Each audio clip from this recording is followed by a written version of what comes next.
அனைவருக்கும் அன்பான வணக்கம். எல்லாரும் எப்படி இருக்கீங்க? நல்லா இருக்கீங்களா? நான் ரொம்ப நல்லா இருக்கேங்க. உங்கள் இருக்கிற பேசுறேன். இன்னைக்கு ஒரு சந்தோஷமான பகிர்வை தான் நான் உங்கள்கிட்ட பகிர்ந்து வந்திருக்கேன். பார்க்குறவங்களுக்கு எப்படின்னு தெரியாது. ஆனா இது எனக்கு ரொம்ப ரொம்ப ஒரு சந்தோஷமான ஒரு பகிர்வு. சொல்ல தெரியல. வார்த்தையாலையும் கூட எனக்கு சொல்ல தெரியல அந்த அளவுக்கு. ஏன்னா ஒவ்வொரு பயிற்சிக்கும் ஒவ்வொரு சகோதர சகோதரிகளும் பயிற்சிக்கு வந்துட்டு போனதுக்கு அப்புறம் யாராவது நான் அடுத்த ஒரு ஸ்டெப்புக்கு வந்துட்டேன், அடுத்த ஒரு ஸ்டேஜுக்கு ஆரம்பிச்சுட்டேன் அப்படின்னு ஏதாவது சொல்லிட மாட்டாங்களேன்னு நான் எதிர்பார்த்துக்கிட்டே இருப்பேன். ஆனா வெளிப்படையா அவங்ககிட்ட கேட்கவும் மாட்டேன், குரூப்ல சொல்லவும் மாட்டேன். ஆனா அந்த எதிர்பார்ப்பு எனக்குள்ள நிறைய இருக்கும். பயிற்சிக்கு வந்துட்டு போயிட்டு இன்னும் 2 நாள் ஆயிடுச்சு, 4 நாள் ஆயிடுச்சு, 1 வாரம் ஆயிடுச்சு, 10 நாள் ஆயிடுச்சுன்னு நான் எனக்குள்ளேயே கவுண்டிங் பண்ணிக்கிட்டே இருப்பேன்.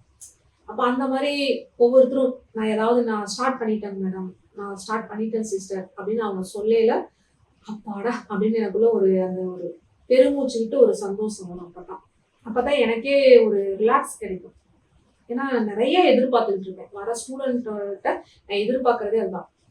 வகுப்புக்கு வந்துட்டு போனதுக்கு அப்புறம் ஏதாவது நான் ஆரம்பம் செஞ்சுட்டேன், ஒரு தொழில ஆரம்பம் செஞ்சுட்டேன் அப்படின்னு யாராவது ஒரு வார்த்தை சொல்லிட மாட்டாங்களா, ஆரம்பிச்சிட மாட்டாங்களா அப்படிங்கிற எதிர்பார்ப்பு எனக்குள்ள நிறைய இருக்கும். அந்த மாதிரி போன மாசத்துல ஒரு சோப் மேக்கிங் வகுப்புக்கு ஒரு சகோதரி வந்தாங்க, கத்துக்கிட்டு போனாங்க. ஹெர்பல் சோப் ப்ராடக்ட் ஆரம்பிச்சிட்டேன்னு அவங்க சொன்னாங்க. அது அந்த அளவுக்கு எனக்கு சந்தோஷத்தை கொடுக்கலனாலும் எனக்கு ஓகே, சந்தோஷமா இருந்துச்சு. ஏன்னா அவங்க ப்ராடக்ட் செய்ய ஆரம்பிச்சிட்டேன்னு சொல்லிட்டு நான் பிஸ்னஸாக அதை நான் கொண்டு போகல, இது எங்களோட சொந்த உபயோகத்துக்கு மட்டும் நான் வச்சுக்கலான்னு இருக்கேன் அப்படின்னு ஸ்டாப் பண்ணிட்டாங்க. அப்ப அதனால எனக்கு அந்த சந்தோஷம் பெரிய அளவுக்கு கிடைக்கல. அதுக்கப்புறம் ஒரு 2 நாளுக்கு அப்புறம் சொன்னாங்க, அவங்க ஒரு சர்ப்ரைஸ் மாதிரி எனக்கு ஒரு கொரியர் வந்துச்சு. அவங்களோட அட்ரஸ்ல இருந்து வந்திருக்கேன் அப்படின்ட்டு அவங்களுக்கு நான் ஃபோன் பண்ணி கேட்கல. அப்பதான் அவங்க சொன்னாங்க, இல்லை சகோதரி, நான் சோப்பு என்னோட சொந்த தேவைக்கு நான் வச்சுக்கலான்னு இருக்கேன், நிறைய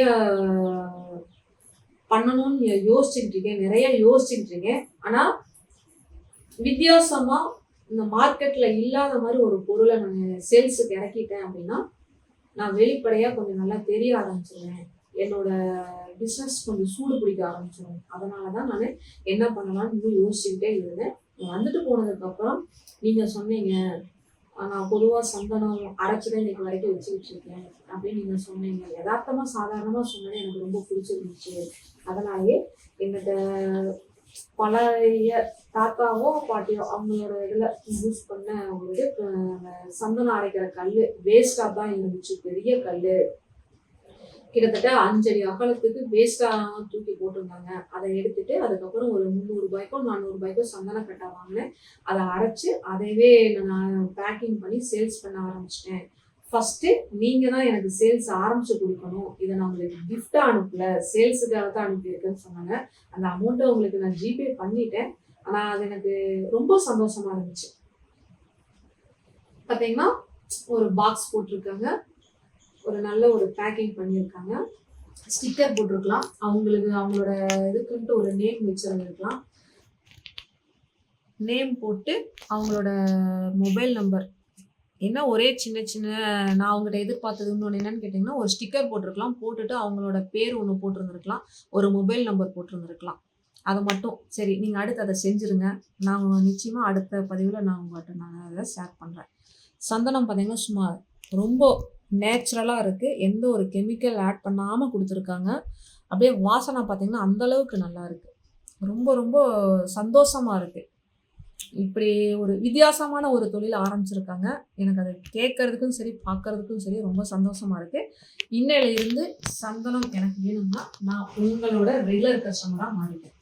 இந்த சகோதரிக்காகவே நான் இந்த வீடியோ போட்டிருக்கேன். நீங்களும் இந்த சகோதரியை வாழ்த்துங்க, அவங்க தொழில அடுத்த ஒரு நிலைக்கு வரட்டும், சரிங்களா? இதே மாதிரி நீங்களும் சோப் மேக்கிங்க்கு வந்தீங்கன்னா அது மட்டும்தான் நீங்க கத்துக்கணும், அதை மட்டும்தான் நீங்க தொழிலா செய்யணும். இல்ல ஹெர்பல் ஷாம்பு, இல்ல ஹெர்பல் ஹேர் ஆயில், இந்த மாதிரி எந்த பயிற்சிக்கு வந்திருக்கீங்களோ அந்த அதை சார்ந்த தொழில தான் நீங்க எடுத்து செய்யணுங்கிற அவசியம் எதுவுமே இல்லை.